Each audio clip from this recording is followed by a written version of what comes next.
Existem histórias na Bíblia que incomodam porque parecem contradizer justiça, liberdade e escolha. Uma delas está no Êxodo. Deus envia Moisés ao Egito para libertar o povo. O faraó resiste e as pragas começam. Então o texto afirma repetidas vezes: o Senhor endureceu o coração do faraó. A pergunta surge: ele escolheu resistir ou foi impedido de ceder? Se Deus endureceu o coração dele, onde fica o livre-arbítrio? Onde fica a justiça do juízo que virá depois? Essa pergunta não é moderna, ela está no próprio texto. Neste vídeo, não vamos suavizar a narrativa. Vamos seguir o Êxodo como ele é, entender a linguagem usada e a lógica do endurecimento, com contexto histórico e sem simplificações. Se esse tipo de leitura bíblica, histórica e honesta faz sentido para você, vale a pena se inscrever no canal. Os próximos vídeos seguem essa mesma linha. Agora, voltemos ao Egito, porque antes das pragas e do juízo, existe um ponto decisivo.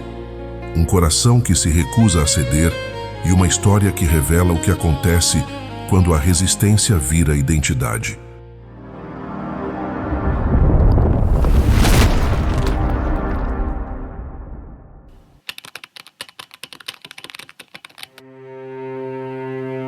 O confronto no Êxodo não começa com violência divina, mas com uma recusa humana.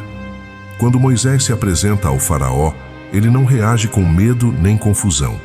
Sua resposta é simples: não quero ouvir. No mundo egípcio, ceder significaria perder a autoridade divina.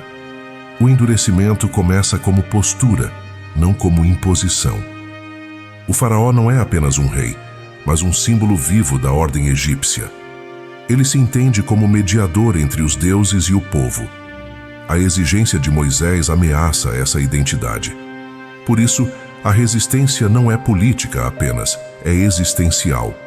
Ceder seria admitir que outra autoridade governa acima dele.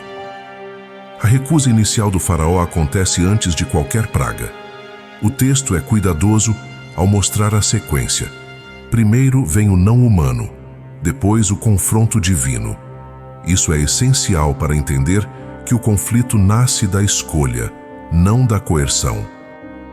Mesmo diante dos primeiros sinais de ruptura, o faraó permanece firme. Ele observa, avalia e decide resistir. Não há confusão moral, há convicção orgulhosa.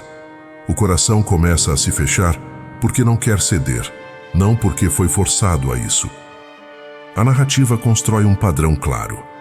O poder que não aceita limites passa a se defender a qualquer custo. O endurecimento surge como defesa da própria identidade. A autoridade se torna prisão. As pragas não aparecem como punições aleatórias. Elas surgem como resposta a uma resistência consciente. Cada sinal amplia o conflito entre duas visões de poder, uma baseada na força, outra na autoridade revelada. O faraó não é apresentado como vítima. Ele é confrontado, advertido e informado. Sua recusa é repetida, consistente e deliberada.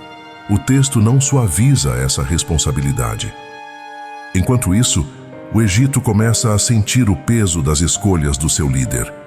A resistência individual passa a gerar consequências coletivas. O coração endurecido já não afeta apenas quem escolhe, mas toda a nação. O ato inicial do Êxodo deixa algo claro. A libertação de Israel não começa com juízo, mas com confronto de vontades. O coração que não cede cria o caminho para o conflito. A pergunta que se forma é inevitável.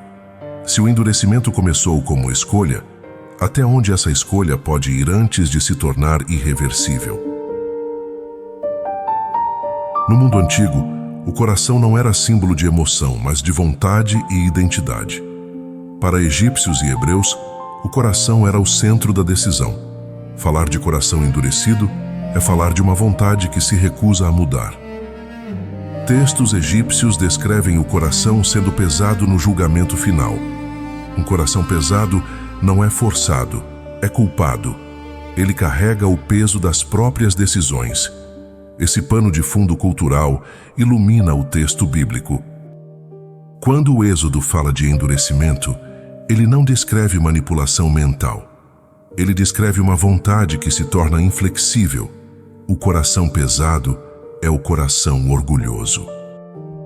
O hebraico usa termos diferentes para descrever esse processo: fortalecer, endurecer, tornar pesado.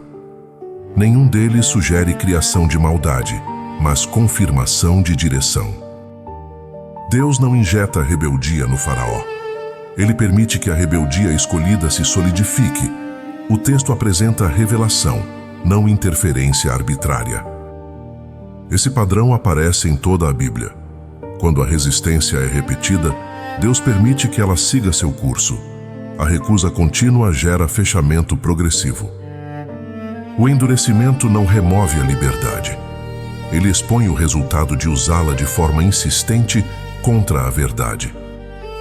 O coração endurecido não é acidente, é consequência. Ele se forma no tempo através de decisões repetidas. A linguagem bíblica não absolve o faraó. Pelo contrário, ela explica como sua responsabilidade se torna mais clara com o passar do conflito.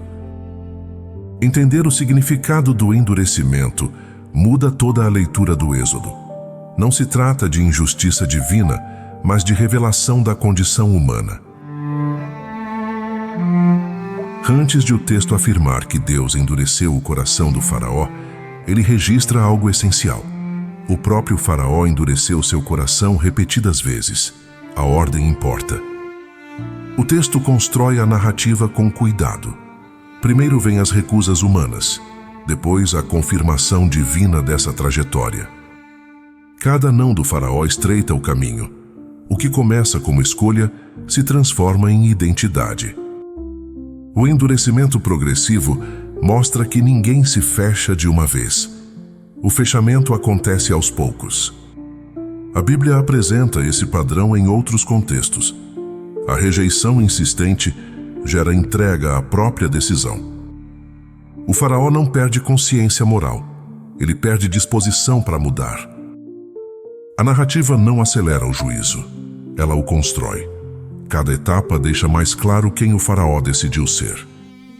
Quando o texto diz que Deus endurece, ele descreve um ponto de não retorno, não um início artificial. O livre-arbítrio não é negado. Ele é levado às últimas consequências. A pergunta já não é quem endureceu primeiro, mas até onde uma escolha pode levar. Se Deus queria libertar Israel, por que não fez isso imediatamente? Porque o Êxodo não é apenas libertação, é revelação. As pragas desmontam uma a uma as estruturas religiosas e políticas do Egito. Nada acontece em segredo. O confronto não é entre Moisés e o faraó, mas entre dois conceitos de autoridade. Cada praga expõe a fragilidade dos deuses egípcios e da ordem sustentada pelo poder humano. A demora não é falha, é método. O Egito inteiro assiste. A libertação de Israel se torna testemunho público. O faraó é confrontado diante do seu povo e da sua estrutura de poder. A revelação exige tempo para ser compreendida. O juízo não cai no silêncio, mas após exposição clara. A autoridade que parecia absoluta começa a ruir. O aviso final deixa claro que não haverá mais adiamento. O faraó entende o que está em jogo. A última noite não chega como surpresa. Ela chega como consequência. O silêncio precede o juízo. Quando o Egito acorda, a perda é irreversível. O luto atravessa todas as casas. O poder que resistiu desmorona por dentro. A responsabilidade se torna incontornável. Israel parte em liberdade, mas não em celebração. A libertação nasce sob o peso da perda. O trono permanece vazio e a pergunta permanece aberta. A história do faraó não é apenas sobre o Egito. Ela revela algo incômodo sobre a condição humana. Quando alguém insiste em rejeitar a verdade, chega um ponto em que Deus não força mais mudança. Ele permite que a escolha siga seu curso. O Êxodo não começa com um Deus cruel. começa com um coração que não quer ceder. Essa lógica atravessa a Bíblia inteira. A resistência repetida se torna hábito, depois caráter, depois identidade. E quando a identidade é construída sobre a recusa, o resultado não é liberdade, mas fechamento. O endurecimento, então, não é uma desculpa para o pecado, é a exposição do que a insistência produz com o tempo. Por isso, a pergunta final não é apenas sobre o faraó, é sobre nós. O que acontece quando uma pessoa é confrontada, avisada e ainda assim decide permanecer igual? O texto deixa um aviso silencioso. Há escolhas que, repetidas vezes, acabam se tornando irreversíveis. Isso prepara o próximo passo desta série.